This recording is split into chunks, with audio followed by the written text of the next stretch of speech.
everyone, it's Melissa from the blog hymnsandhome.com, and today we're going to be fixing up a sweet little thrift find that my toddler and I found last week in the thrift store. This cute little wicker rocking chair just needs a little bit of cleaning up and a little bit of life breathed back into it to be the perfect addition to her little girl's room. It's a quick but fun little project, and I hope you'll join me. Let's get started. My toddler and I went to the thrift store the other day and we came across this adorable little wicker rocking chair. It was just her size and she fell in love with it. It was just the cutest thing. She went over to it, she was gonna sit in it, and she took the tag off of it and handed it to me, smiling like, "Here mommy, let's buy this." And I call her my little thrifter in training. But it was just her size, it was only $10, and so I thought we would clean this up a little bit for her room. I love this green color. I think it is so pretty, but it definitely needs a cleaning. It's pretty dirty. It's a little bit chipped. I'm kind of on the border of whether or not I should paint it or not, but I love the green color so much that I think for right now, we're just gonna clean it up, see how it does, and stick with this green color. If I want to paint it in the future, I could do that. But this dirty upholstery definitely has to go. So we're gonna give this a quick reupholster today as well. The fabric is just really worn and dirty, and I can tell that there's another layer of fabric underneath as well. So we're just gonna strip it all off and give it some fresh, pretty new fabric. The seat just pops right off of here. Oh, you can see the other fabric underneath there. And this is really, really dirty. So we're gonna give this all a good cleaning. Usually for cleaning wicker furniture, you would just want to use a dry cloth or a brush or something just to dust it all off. But this is so dirty that we're going to have to use something wet to clean it. However, even though we're using something wet, we want to avoid saturating the wicker, especially because it's painted. We want to try not to mess up the finish.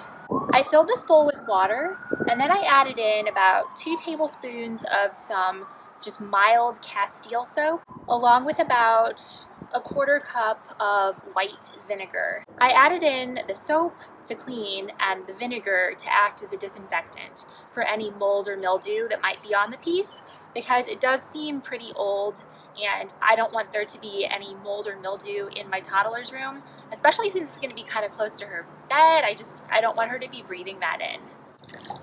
So I just dipped a rag in this solution that I mixed up.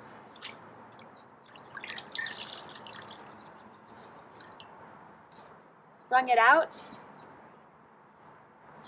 and we're just going to lightly wipe all over the piece.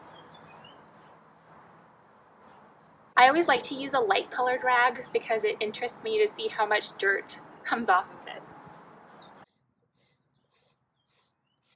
If you have a piece like this that is not super dirty, I would advise just dry dusting it or vacuuming it off.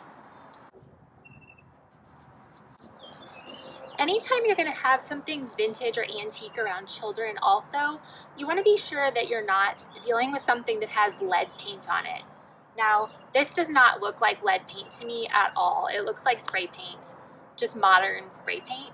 You can certainly buy a home testing kit for lead if you're concerned. It's always better to err on the side of safety. So you can just buy a lead testing kit, give it a quick test just to be reassured that it is not lead. It's just a good idea not to have lead, especially chippy lead paint, around little kids who could ingest it. You also want to look for anything like sharp corners, nails sticking out, anything that could be a hazard that they could get cut on, and that it's structurally sound, that it's not going to collapse when they sit on it. I just found a wire sticking out. Now it's safely tucked away, up and underneath the wicker. Don't forget to do the underside. After you've gone over the whole piece with your cleaning mixture, you'll want to go back over the piece with a damp rag of just plain water. All right, I've got it all wiped down. It actually wasn't as dirty as I thought it was. It was mostly just concentrated to the rockers on the bottom. While this dries in the sunshine, I'm going to go work on reupholstering the cushion. We're going to see if we can't have it ready for when she gets up from her nap. So let's go pick out some fabric. I pulled several fabrics out of my stash, including this green floral thrifted bed sheet, a softer white fabric with light pink flowers,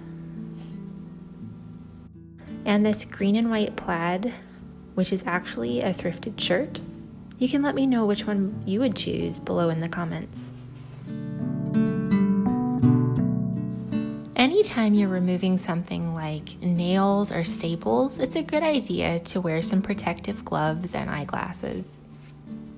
If you're dealing with especially old or moldy fabric, you might want to consider wearing some respiratory protection as well. I used an upholstery tool called a staple and tack remover to remove all the old staples and nails that were holding the fabric on. You can find out more about chair reupholstery by visiting my YouTube channel and scrolling down to the dining chair upholstery section.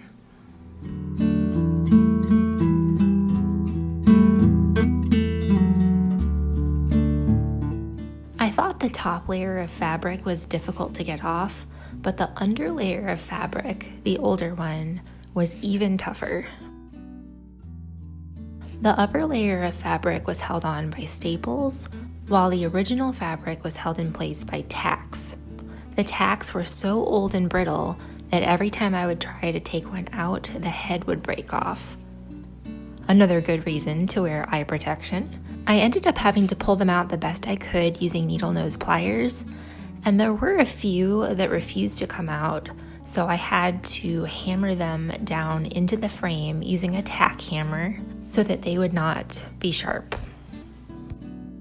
I ended up using the original foam from the seat because unfortunately a few weeks ago I gave the last of my upholstery foam to my mom, but thankfully the original foam was not disgusting, it was just old, so I cut 2 layers of batting to add extra padding to the chair, and also placed an extra layer of soft, fleecy material between the fabric and the seat to smooth everything out.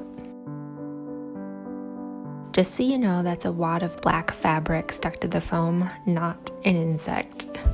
Normally I would use my pneumatic stapler, which I totally love, and I have it linked below. But for this small project, I didn't want to drag out the air compressor, so I just used my little spring-loaded stapler, which is definitely not my favorite, but it did the job. Attaching the fabric is pretty straightforward. You just lay out your fabric wrong side up, along with any other material you're going to use. Make sure you have enough fabric on all sides of the seat to wrap it up and over the wooden frame. And then you just staple it in place, making sure your staple is going into the wooden frame. You want to stretch it taut, but not so tight that it distorts the pattern. And then you just fold the corners over neatly and staple them in place. Trim off any excess that's in the way.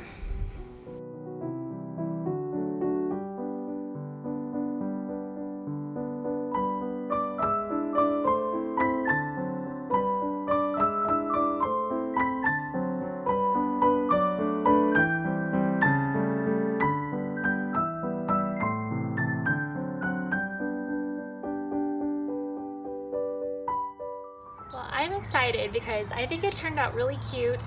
It's a lot fresher, a lot cleaner, and I feel a whole lot better about putting it in my daughter's room. So for the cost of $10 for the chair, plus the cost of a thrifted bed sheet, I now have a cute little chair to put in my toddler's room. Be sure to stay tuned because I'm going to be giving her room some other pretty budget-friendly touches very soon. Be sure to subscribe for more cottage living, and I'll see you next time. Thanks for watching.